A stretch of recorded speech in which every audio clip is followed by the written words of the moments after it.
What's up, YouTube? It's me, the Artisan MC, and today I'm going to give you my review reaction to House of the Dragon Season 3, Episode 6, Faceless Men. Well, when I started my Patreon stream for this episode, I stated that after how boring the last episode was to me, that this episode needed to do something to wake me up a bit. And I can clearly say by the end of this, I was completely awake. This episode did give me a lot. And while the preview roll is going and it's showing all these plot threads that are coming into this episode, I was thinking that it's just a lot to get through. This is going to be messy. Well, the episode was messy, but not in the way I thought it was. No. Now, the first thing you get in this is Aegon, Larys, and Tywin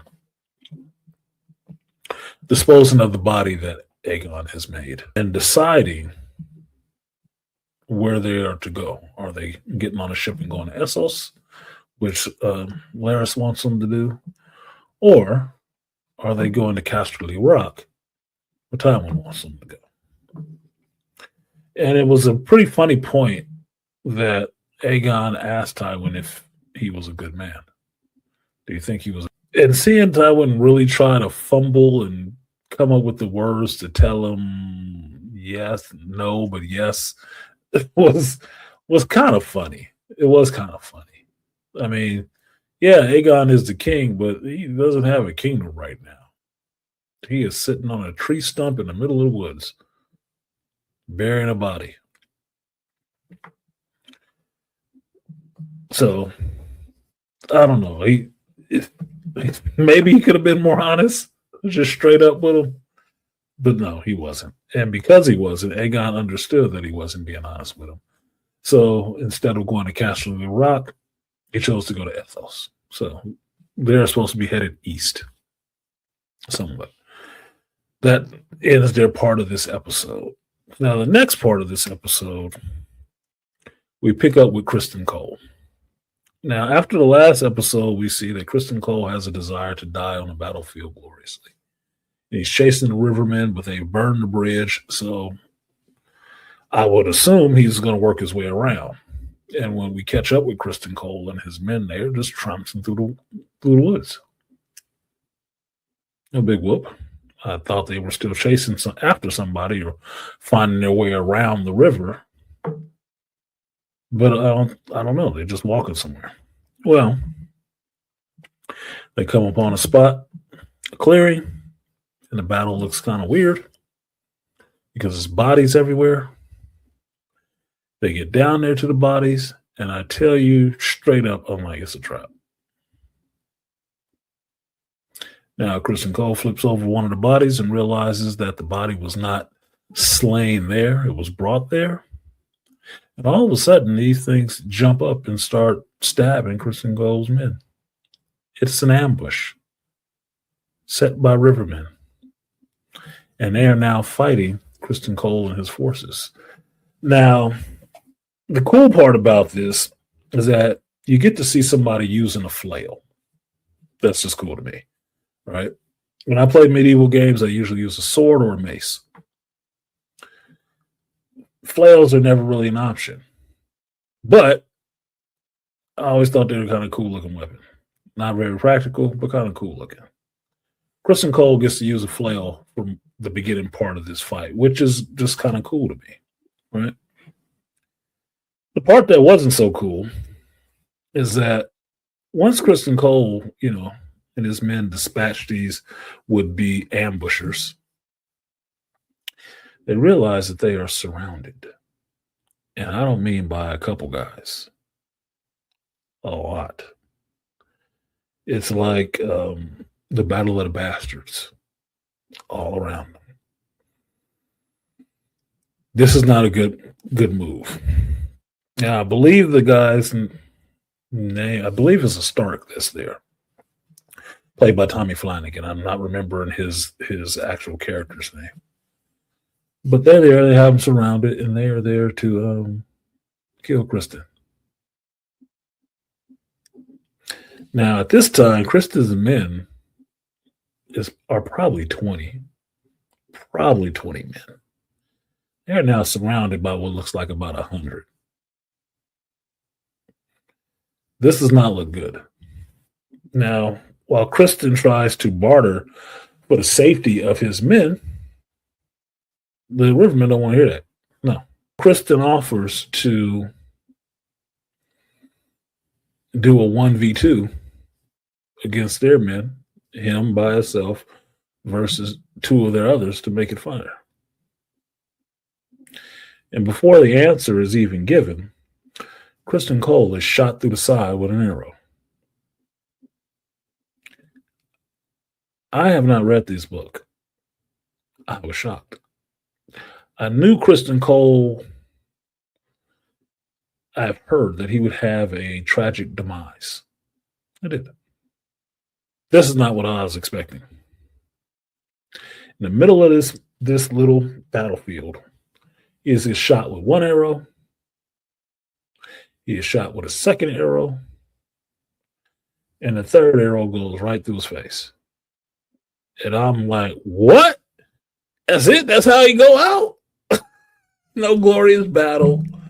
No getting to swing his sword one more time, even though he has taken out the little favor from Alicent and rubbed it and smelled it one last time. But he doesn't get any of that. It is over for him. He is out of the show just like that. And that was kind of shocking for me. It woke me up. I mean, for real. I was like, I didn't think he would end like that. I knew he would have it in because all of them did. I didn't know it was like that in that way. That was kind of shocking. Unceremonial. Kind of the way Jace got dead. Like, bro, that was rough. And then the Rivermen ran down the hill and decided to dry hump the rest of his soldiers. And they're done for. They're out of there. Now, that was shocking. That's par for the course for this episode. We move on from there and find out how Alicent and Helaena have been found in the catacombs of the labyrinth under the keep. They have been returned back to their room, and then there's some conversation with Alicent and Rhaenyra. And Rhaenyra is pressed because Alicent has been captured by the guard. They found them. So everybody knows now that they tried to escape. And it makes Rhaenyra look weak. Despite the fact that, a good number of her gold cloaks were just found dead and disemboweled downstairs. It is in this conversation that Alicent actually reveals that Helaena is pregnant. And Rhaenyra starts putting it together. Now, the other thing that is revealed to Rhaenyra is that Helaena has seen something. And the reason why Helaena can see things is that Helaena is a dreamer. Now, for Rhaenyra, she kind of knows what this means. She does. She's more in tune with the Valyrian legends and whatnot than Alicent is. So saying that Helaena has dreams means something exponentially more to Rhaenyra than it does to Alicent. For Alicent, it's weirdness. To Rhaenyra, it's an ability. It is a tool. Now, it happens later in the episode, but it is revealed that because of this gift, in a way, Alicent knows where Aemon is. And Aemon, not Vagar, is at Harrenhal.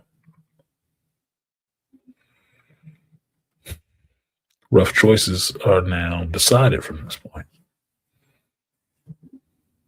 And what you see is Rhaenyra being more of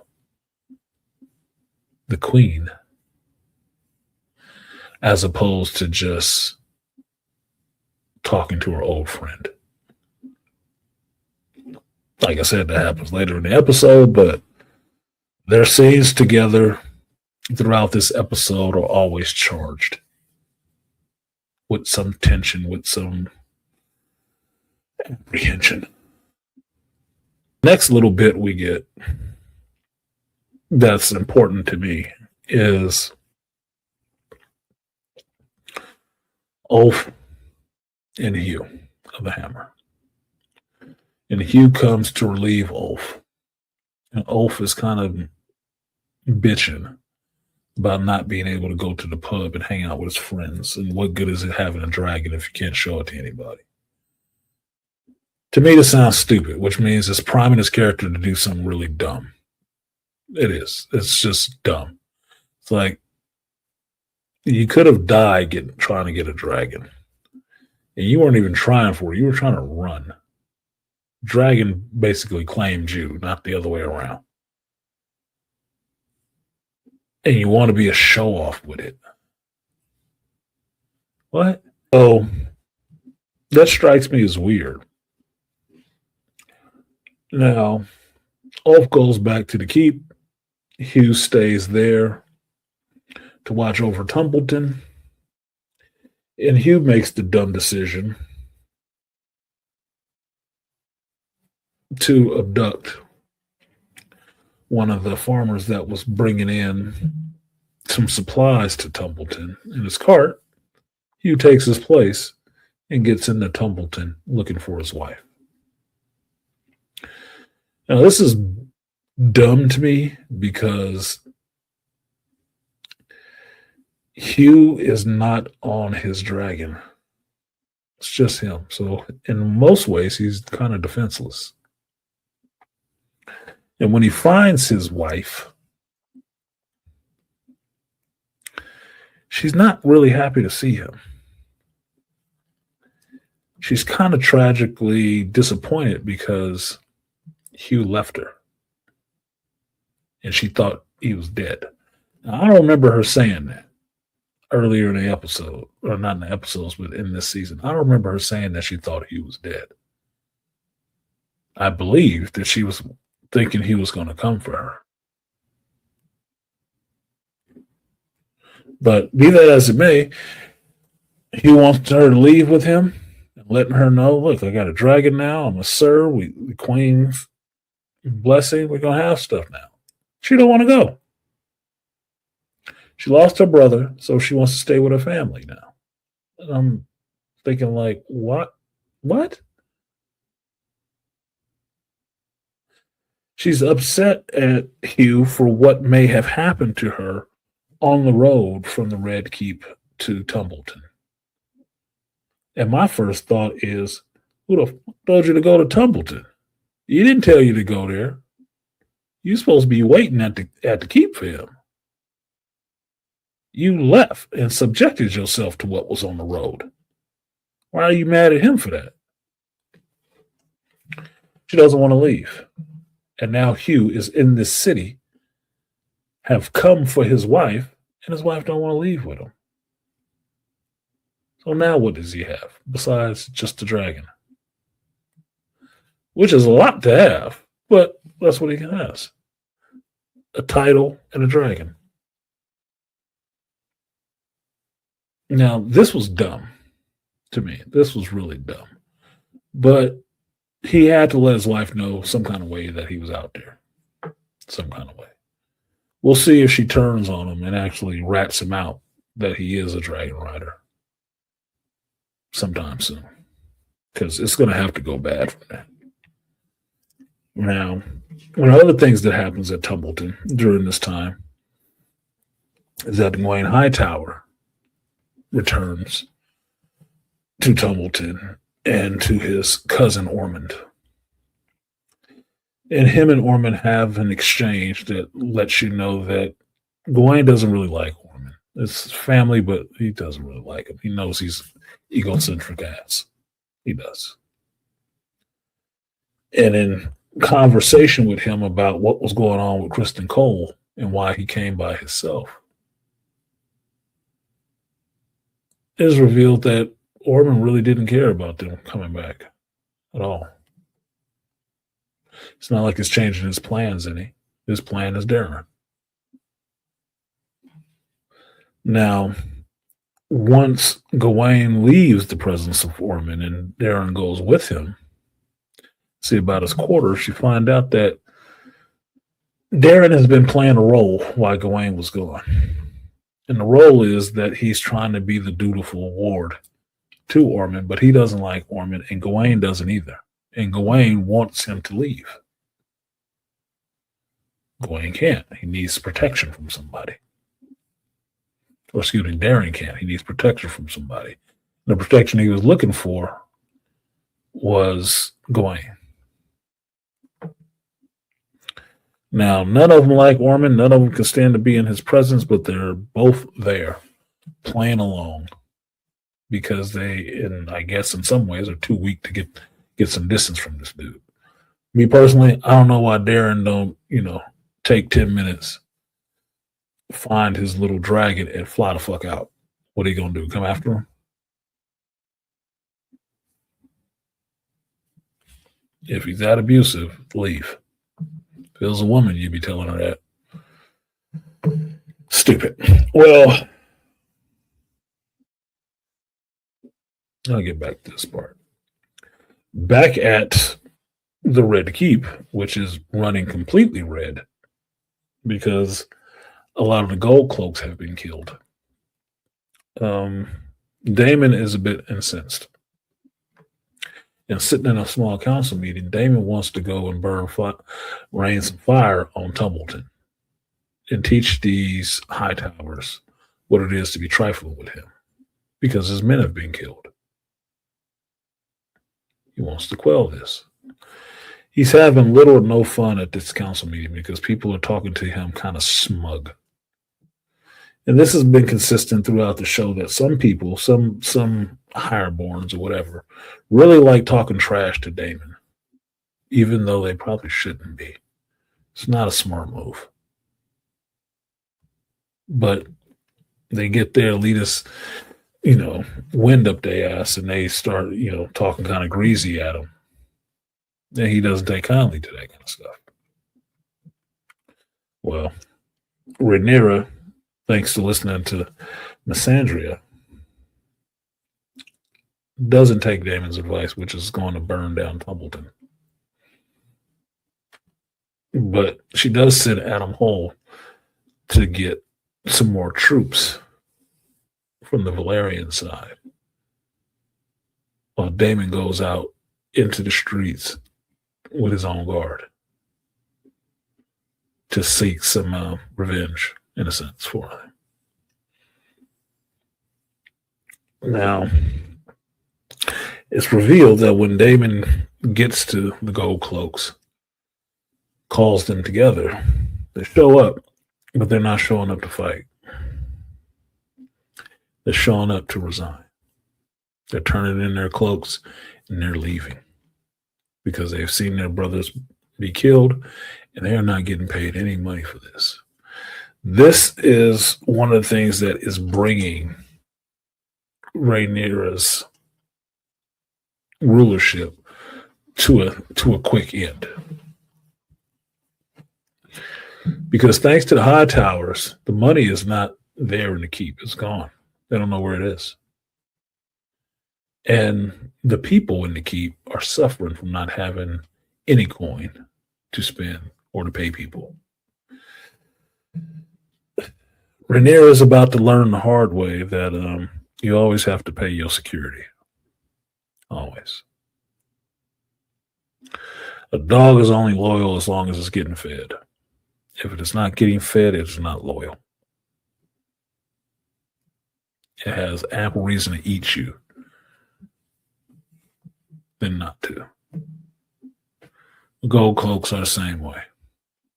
They perform better when their families can eat. And she has been warned about this several times, and she blew it off every time to listen to Missandria talking about the people and the small folk. The only thing separating Rhaenyra from the small folk are the City Watch and the gold cloaks. She ain't paying either one of them. Stupid. Which is why I don't like Missandria talking in the small council meetings. I want her to shut up because she keeps giving the worst damn advice. The worst advice. Now, with the gold cloaks having turned in their cloaks, Daemon is set to root out who is the one killing them off. And he sets his own booby trap and gets little or no information from this guy. You basically could have got the same speech from a demon coming from hell. Call us Legion because we are many. That's basically the speech. Anyway, Daemon does kill this dude, but he bumps into somebody on the way out, and the person he bumps into is Ulf. And Ulf has some not so smart things to say to Daemon when he is questioned about why is he down there, and he's not even supposed to be drinking down there at that tavern anymore. Ulf says some slick shit to Daemon. Daemon smacks the hell out of him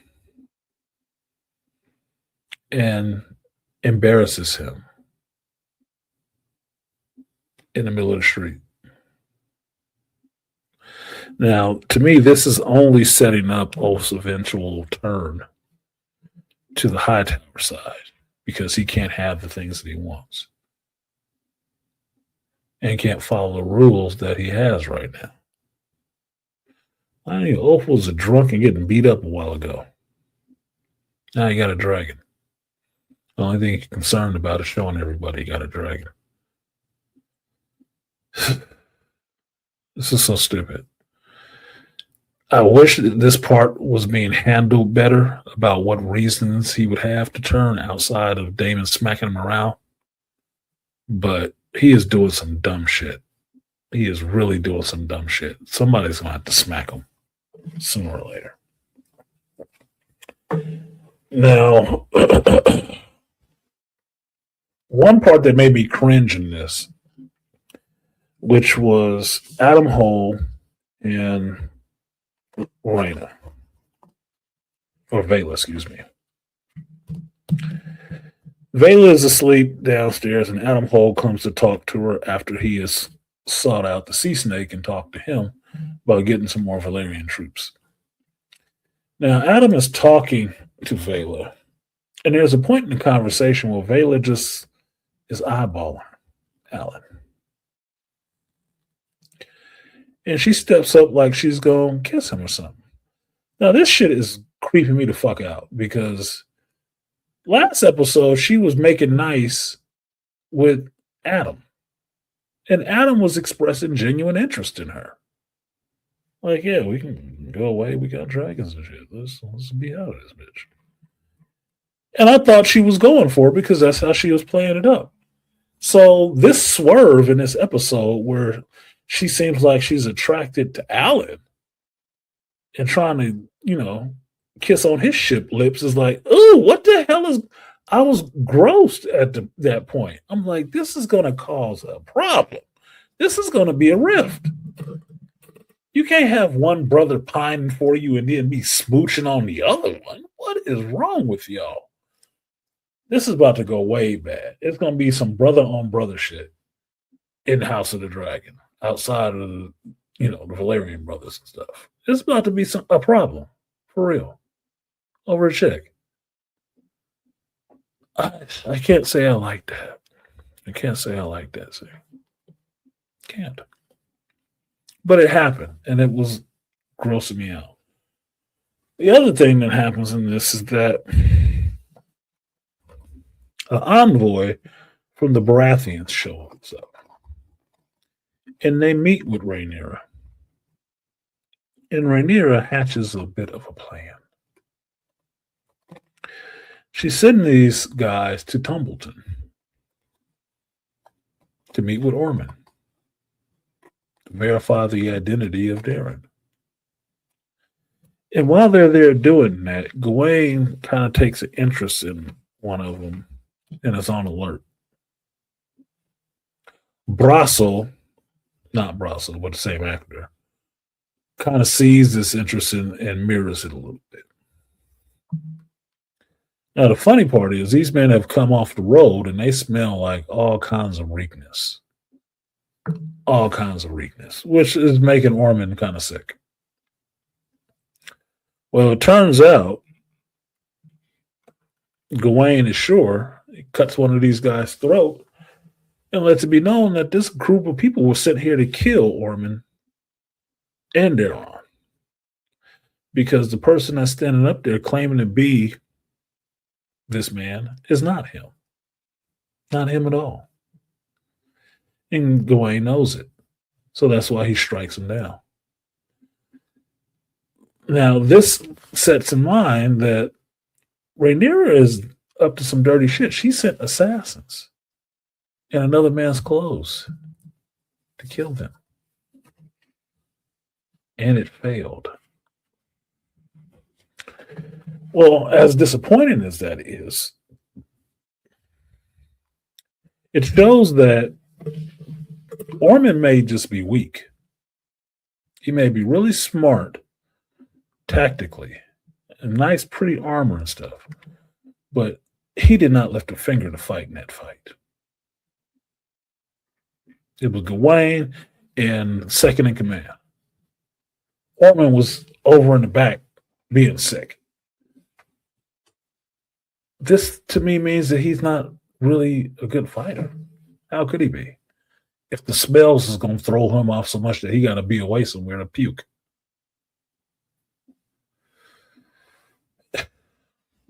It was a strategy. It could have worked if someone didn't clock that this wasn't the right Baratheon. But now it just angered Ormond in a way. Not too pleased with Rhaenyra. He hatches his own plan. He sends a rider back to the keep with one of those costumes, uniforms that the guys that came in there and tried to kill him were wearing. And he writes a note to Rhaenyra on it.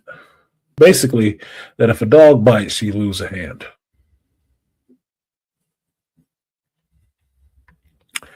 So Ormond sends some people after Corlys Velaryon.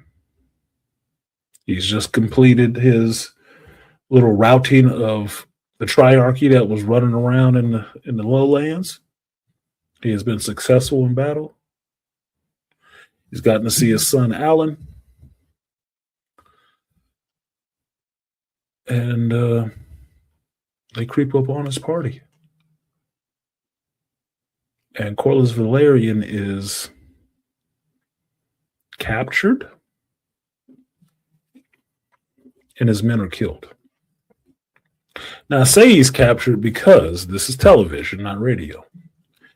They show him getting grabbed. They do not show him being killed, which is what you would see if he was dead. Because there ain't no mistake about Criston Cole. He is out of there. He is a wrap on House of the Dragon. But you can't really say that about Corlys. So until then, he's just captured, which is not a good look. Because now Ormond has captured the Queen's hand. Dumb shit happening all over this thing. Now, they don't know about that yet, so I'm assuming next episode they'll find out. Now, two other things happened that were minor, in a sense. One was minor, one was kind of major. The minor one is dealing with Raina in Sheep Stealer. That she had happened to see her sister flying by and went to town on Sheep Stealer to just ask some questions. Lady Aaron of the Vale found out about it, brought that little not nappy headed chick into her throne room and smacked the shit out of her and reminded her of their deal that she is not to be seen. The dragon can stay in the Vale, in the Eyrie, and your ass have to be scarce because everybody believes the rider is dead. So you can't be seen. And if she is again, well, then maybe she's going to, introduce her to the moon door.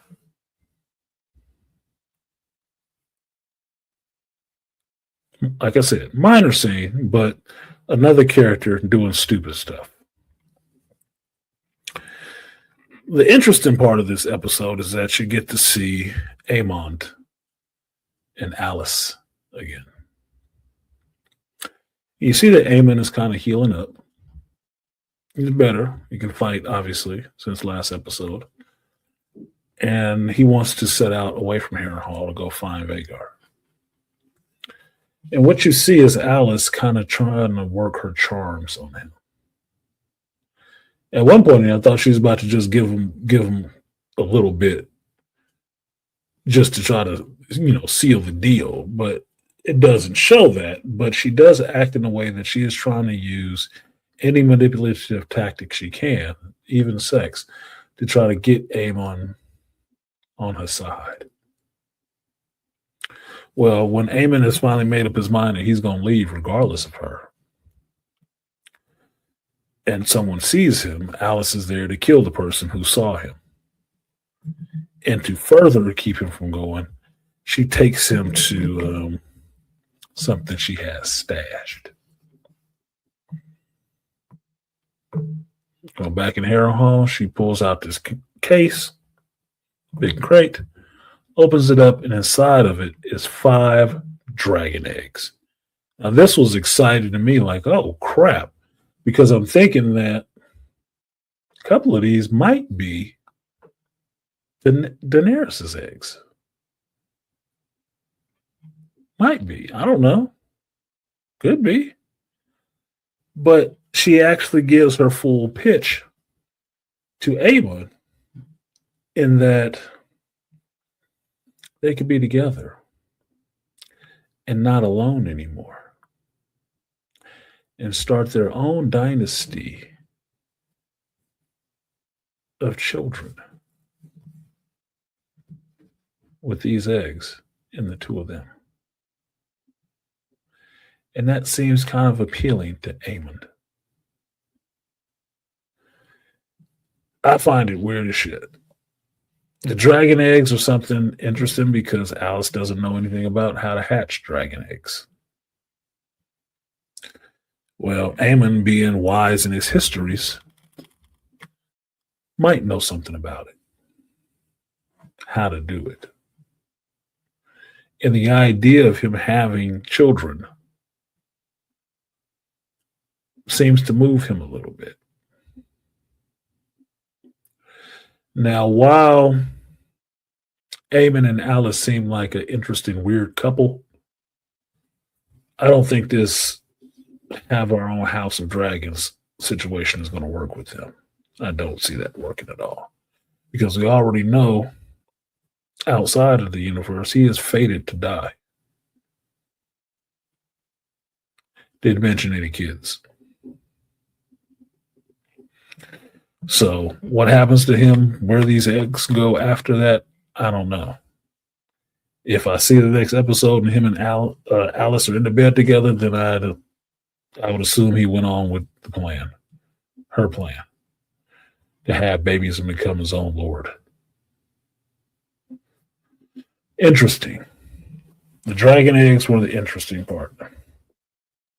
The woman trying to manipulate the next man that came around to get what she wanted is not overly interesting. It just seems powerful, of course. So, while this episode was more shocking. It actually was a better episode. It just had a lot of stuff thrown in there that was technically saw the end of a couple of major characters from the beginning. And they were just disappeared in this one episode. It hasn't stopped yet. They still got, I think, 2 more episodes of this stuff. So it just took a drastic step on the gas for this. So this episode was actually good to me. It was good to me. It had some action. It had some stupid moments, obviously. But it did give me a lot to think about for where these characters are and what kind of drama is going to happen next. Because sitting on the Iron Throne is not supposed to be done by somebody who's not righteous. And the way that you can tell that is they usually get cut on the throne. And Rhaenyra